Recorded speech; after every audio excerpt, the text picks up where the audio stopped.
Hey, it's Dr. Joe. On today's video, we're going to go over why you're experiencing pain in your forearm and elbow area when you do simple day-to-day activities such as just grabbing a container of orange juice out of the refrigerator, or whether you're going into the gym to work out. I'm going to show you what's causing your trouble, and I'm going to show you how to fix it. Before we do, if you haven't done so already, take a moment right now, visit my website, okramedhealth.com. We have a full line of fascial release products. Everything is in stock and ready to ship out. Also, trying to get to 100,000 subscribers by the end of the year, so I'd really appreciate it if you just take a moment right now, subscribe to my channel, Okra Health on YouTube, click that little bell notification. It notifies you every time I upload a new video, and at the end of today's video, if you find the information helpful, I'd appreciate a thumbs up. So I've been treating musculoskeletal injuries for over 33 years, so I have seen a lot of patients come through my office with a lot of different types of problems. And it's interesting, a lot of times when you're talking to people and getting the history of, like a common question, when did it start? Most people cannot really put their finger on it unless they had a specific fall or a specific accident. A lot of people do not have, there's no specific start time. It's vague. Like when did your problem start, Mr. Smith? Oh, 6 weeks ago, maybe. And someone might say maybe 4 months ago. Over the last few months. Maybe over the last year. Like there's no specific time of when the injury started. And the reason that is that a lot of musculoskeletal problems start gradually over time as a result of a buildup of our day-to-day activities, our postural positions, the things we do every day, month after month, more so year after year. And a perfect example of this is sitting. A lot of people sit. Unfortunately, a lot of people sit all day long. So I'm sitting here talking to you right now as I'm talking to you, sitting here. My hip flexors are in a shortened position. My hamstrings, because my knees are bent, are in a shortened position. If I was at my computer, my elbows are bent, which is going to place the muscle that we're talking about today, the brachioradialis, in a shortened position. When you leave muscles in a shortened position, day after day, month after month, year after year, they will begin to tighten. They will build up fascial adhesions, or what we call scar tissue.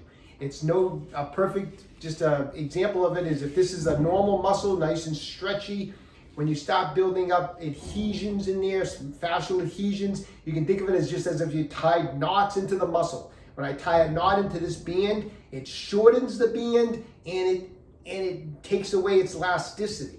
And that starts causing different problems. You got tugging and pulling going on. You lose that stretchy quality of muscles. It becomes more fibrous. And unfortunately, it happens with a lot of people, and it happens over a period of time. And that's why people can't really tell you when a problem started, because it's an accumulation over a long period of time. So today's video, we're talking about the brachioradialis muscle. A lot of times this muscle is the result, the adhesion in this muscle is the result of the fact that people are in this position a lot during the day at the computer, driving their car. This brachioradialis muscle starts to tighten up, and it causes a lot of different problems. But so before we get into how we're going to fix this, let's just take a quick look at the anatomy.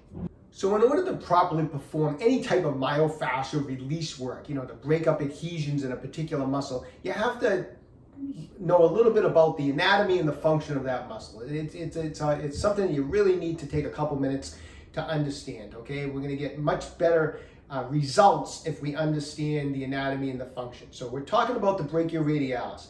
This muscle originates off the proximal 2/3 of what's known as the lateral supracondylar ridge of the humerus. Then it comes down, it crosses the elbow joint. It runs along the outside of the lateral aspect of the forearm here. Then it has a long tendon that comes down and attaches to what's known as the styloid process of the radius. So the radius bone is one of the two bones of the forearm. The radius is on the side of the thumb. This muscle a lot of times is referred to as the hammering muscle. If you were to do some hammering, a lot of times you're using, or not a lot of times, you're using that brachioradialis. So if I was to push up against my hand, you can see that hammering muscle right here, the brachioradialis. You can actually kind of push up, you can kind of pinch the brachioradialis, and you can actually follow it right up, kind of between the tricep and the bicep. crosses the elbow joint. That's what it's doing. It's primarily flexing the elbow.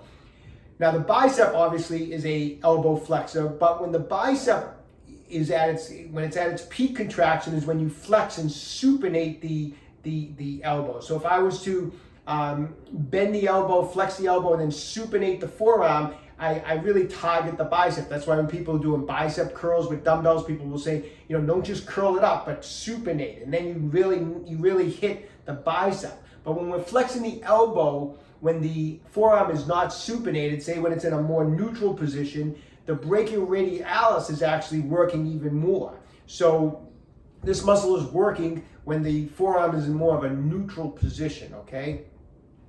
Now, a couple things about the brachioradialis. One is, as I mentioned, it attaches down at the end of the radius. It does not cross the wrist joint. A lot of people think that the brachioradialis crosses the wrist joint, so they think when they start doing wrist exercises, they're working the brachioradialis, which they're not. It doesn't cross the wrist joint, okay?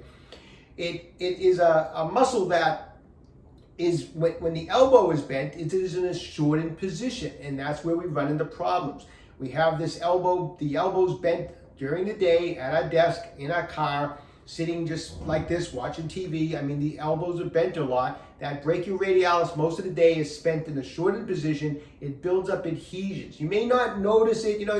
It's not like you're in a sling and totally immobilized for 6 weeks and then you really feel it. It's just that the fact that it's mostly, the elbows are bent on a lot of people most of the day, and the muscles shortens, and you may not, really notice it, but you go into the gym and you start doing, say some back exercises where you got weight that's pulling here. So now this is really stretching the brachioradialis. Say if you're rowing and now you're pulling, and now you start aggravating that tight, that tight fascial tissue in there that has been building up, that adhesion that's been building up. You're starting to as you straighten it with weight pulling against it. I'm hanging from a pull-up bar. I'm on a cable row where the weight's pulling me forward.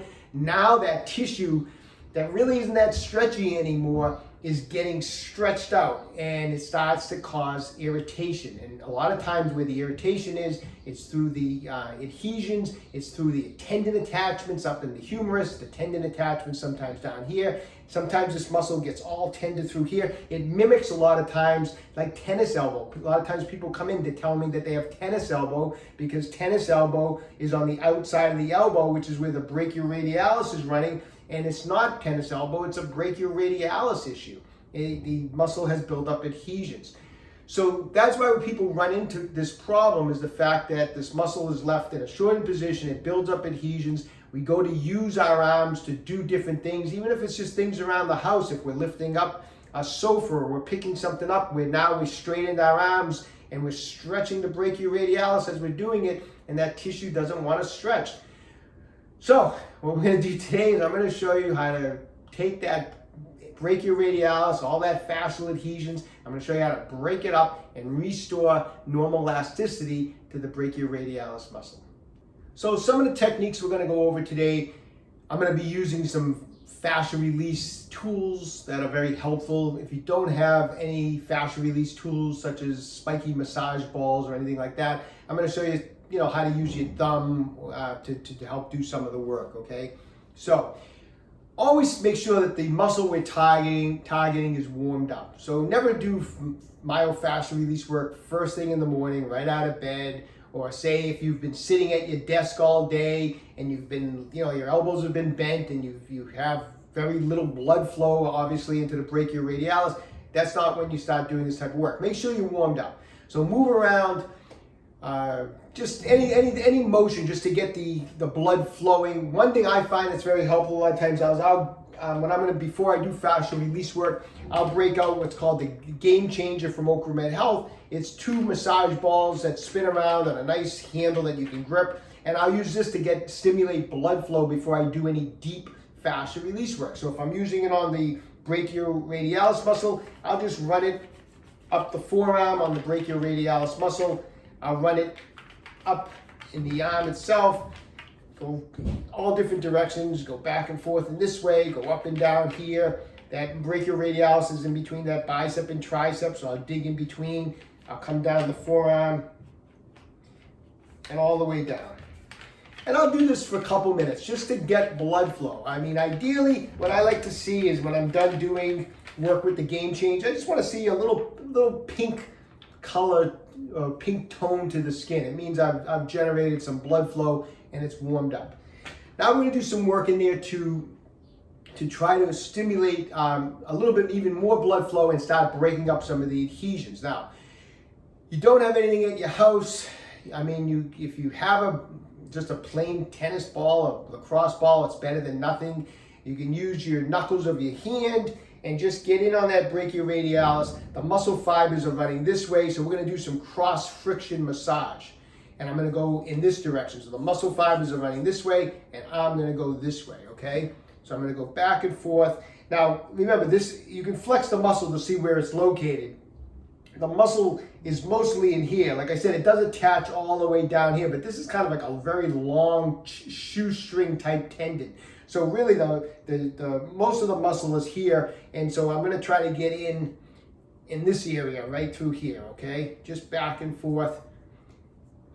Come all the way up, get in between the bicep and tricep, back and forth, and spend, once again, a couple of minutes trying to dig in. Now, if you really want to get in there and really more effectively break up the adhesion in there, I would grab a spiky massage ball. So this is what's called a Tai Chi ball from Okra Med Health. This is a regular size Tai Chi ball. It's small, it's pretty firm, but it's great for smaller areas where you have to get in deep, okay? It's a nice size for working on the forearm, okay? Now, we also, depending on, maybe if you're a smaller individual or if you're new to fascial release work, this is a Tai Chi mini ball. It's just a little bit smaller, but it's actually softer. So if you're new to doing some fascial release work, you may want to start off with something like this. It's just a little bit different size-wise, but it's a little softer. And this I can take, instead of using my knuckles, I can take the Tai Chi ball and I can go back and forth and do cross friction massage with the Tai Chi ball. And all these little spikes can dig in through some of that adhesion, through that tissue in there where there is a buildup of adhesion, and help break it up. It's much more effective than, say, just using my knuckles or using a smooth lacrosse ball. So I'm gonna go back and forth for a couple minutes, putting firm pressure on that Tai Chi ball and let it dig through the soft tissue here, okay? As I'm doing all this, you're gonna see your arm's gonna get pink, maybe even red. It happens, some people have real sensitive skin. The next day, they might have a little bruise. That happens sometimes. We're not trying to make any bruising, but that happens if you have sensitive skin. But a couple minutes of just digging in as deep as you can, and you can follow it down. Like I said, there is a tendon down here, which is fine to kind of do some work on. Just kind of go across and right through here for a couple minutes, okay? Should already feel better in there. You've generated a ton of blood flow. You've done some release of the tissue in there. It should already feel much better. Now we're going to do some what we call a pin and stretch technique. I'm going to show you first with my thumb. So if you don't have anything, you can do it. I'm going to put the muscle in a shortened position by bending the elbow.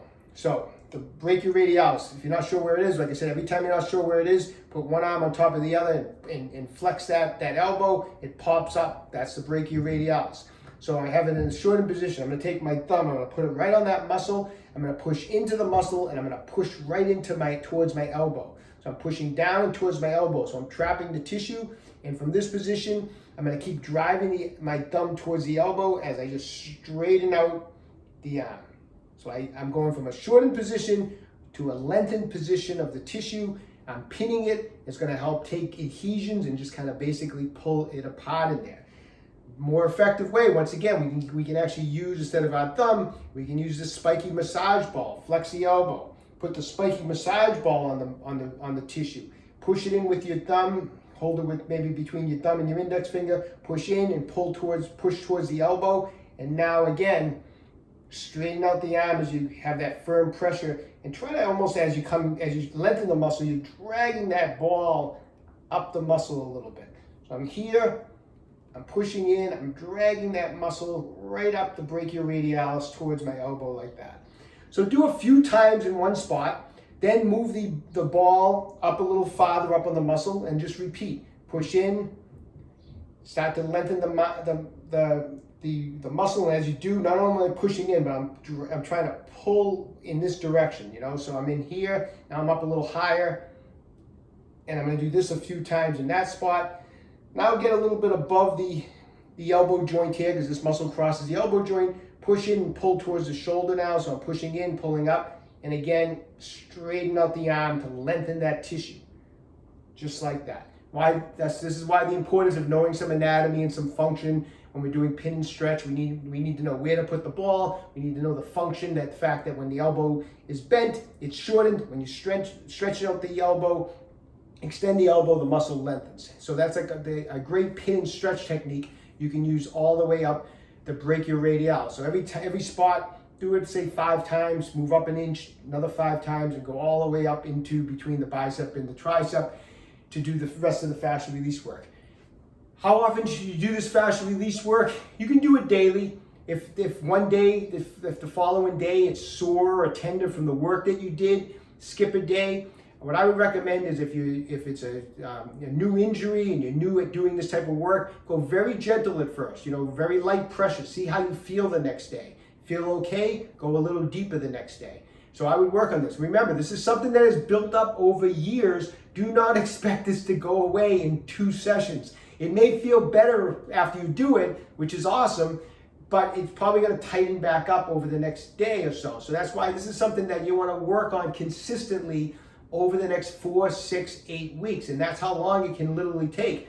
I've had times where a really bad case of adhesion buildup in the brachioradialis can actually take 2, 3, 4 months. So do not lose, do not get discouraged if it doesn't go away right away. The key is to just keep at it and be consistent. Best of luck to everybody. Okay, I hope you found today's video and information helpful. Get working on that brachioradialis. This is something that can be a real nagging type of problem. So best of luck to everybody. Stay young and train hard. Hey, if you haven't done so, take a moment right now. Visit my website, okramedhealth.com. We have a full line of fascial release products, including the 3 products we showed on today's video, the Game Changer, the Tai Chi regular ball, and the Tai Chi mini ball. Everything is in stock and ready to ship out. Also, if you haven't done so already, subscribe to my channel, Okramed Health on YouTube. Questions about exercises or injuries, just leave me a comment in the comment section down below. I really do the best I can to get back to everybody who writes in. And don't forget, Okramed Health is here to keep you fit forever.